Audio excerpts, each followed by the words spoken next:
ವರ್ಷದಲ್ಲಿ ಹೆಚ್ಚುವರಿಯಾಗಿ ತೆರಿಗೆಯನ್ನ ಏನು ಹಾಕಿದ್ದಾರೆ ಸುಮಾರು 41,360 ಕೋಟಿ ರೂಪಾಯಿ ಇವತ್ತು ಹೆಚ್ಚುವರಿ ತೆರಿಗೆಯನ್ನ ಹಾಕಿರ್ತಕ್ಕಂಥದ್ದು.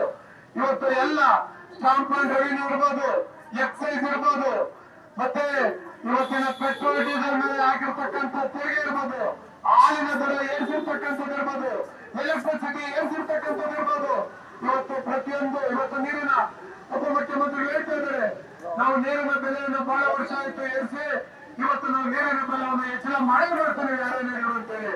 ನೋಡಿ ಸ್ವಾಮಿ, ಒಂದು ರಾಜ್ಯ ಸರ್ಕಾರ ಮಂತ್ರಿಗಳು ತಾವು ಹೇಳ್ತಾ ಇದ್ದೀರಿ ಏನು ತಮ್ಗೆ ಇವತ್ತು ದಿವಸ ಉಪಚುನಾವಣೆಗಳಲ್ಲಿ ತಮ್ಗೇನು ಇವತ್ತು ನಿಮ್ಗೆ 2-3 ಸೀಟು ಗೆದ್ದಿದ ಮಾತ್ರಕ್ಕೆ ಜನರ ಮ್ಯಾಂಡೇಟ್ ನಮ್ಮ ಪರವಾಗಿದೆ, ನಾವೇನ್ ಬೇಕಾಗಿದ್ರು ಮಾಡ್ತೀರಿ ಅಂತ ಹೇಳಿ ನೀವು ಮಾಡ್ತಾ ಇದ್ದೀರಿ.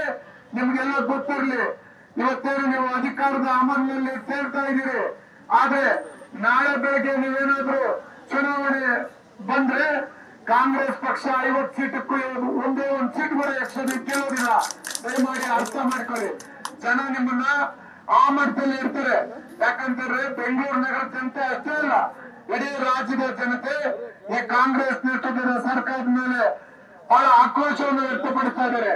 ಇತ್ತೀಚೆಗೆ 1 ವಾರದಿಂದ ತಾವು ನೋಡ್ತಾ ಇದ್ದೀರಿ ಏನು BMRC ಅಲ್ಲಿ ತಾವು ಹೇಳ್ತಾ ಇದ್ದೀರಿ 50%, 60%, 70% ಅಂತ ಹೇಳಿ. ನೋಡಿ, ನೀವು ಹೆಚ್ಚಳ ಮಾಡಿರ್ತಕ್ಕಂಥ ದರ ಸ್ಲ್ಯಾಬ್ ವೈಸ್ ಮಾಡಿದ್ದೀರಿ. ಒಂದು ಸ್ಟೇಜ್ ಇಂದ ಇನ್ನೊಂದು ಸ್ಟೇಜ್ಗೆ 120% ನೀವು ಹೆಚ್ಚಳ ಮಾಡಿದ್ದೀರಿ. ನಾವೀಗಾಗಲೇ ಬೆಂಗಳೂರು ಮಹಾನಗರ ಜನತಾ ದಳದ ವತಿಯಿಂದ BMRC MD ಅವರಿಗೆ ಈಗಾಗಲೇ ನಾವು 2 ಬಾರಿ ಮನವಿಯನ್ನ ಕೊಟ್ಟಿದ್ವಿ. ನಿನ್ನೆನೂ ಸಹ ಒಂದು ಮನವಿಯನ್ನ ಕೊಟ್ಟಿದ್ವಿ. ಆದ್ರೆ ಅವರು ನಿನ್ನೆ ಪತ್ರಿಕಾಗೋಷ್ಠಿ ಮಾಡಿದ್ದು ನಾವು ನೋಡಿದ್ದೀವಿ. ಏನೋ ಒಂದು ಸ್ಟೇಜ್ ಬೈ ನಾವು ಕಡಿಮೆ ಮಾಡ್ತೀರಿ ಅಂತ ಹೇಳ್ತಾ ಇದ್ದಾರೆ.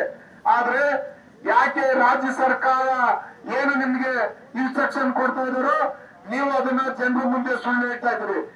ಈ ಏನು ಜನರ ಆಕ್ರೋಶ ವ್ಯಕ್ತಪಡಿಸ್ತಾ ಇದ್ದಾರೆ ತಾವೆಲ್ಲ ನೋಡ್ತಾ ಇದ್ದೀರಿ.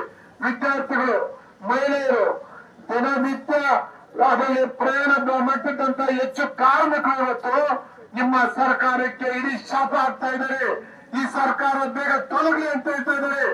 ಅಂತ ಸರ್ಕಾರ, ಈ ಕಾಂಗ್ರೆಸ್ ಪಕ್ಷದ ಸರ್ಕಾರ ಬೇಗ ತೊಲಗಬೇಕು ಅಂತ ಹೇಳಿ ನಾವು ಬೆಂಗಳೂರು ಮಹಾನಗರ ಜನತಾ ದಳದ ವತಿಯಿಂದ ಇವತ್ತು ಈ ಒಂದು ಪ್ರತಿಭಟನೆ ನಂಬ್ಕೊಂಡಿದ್ದೀರಿ.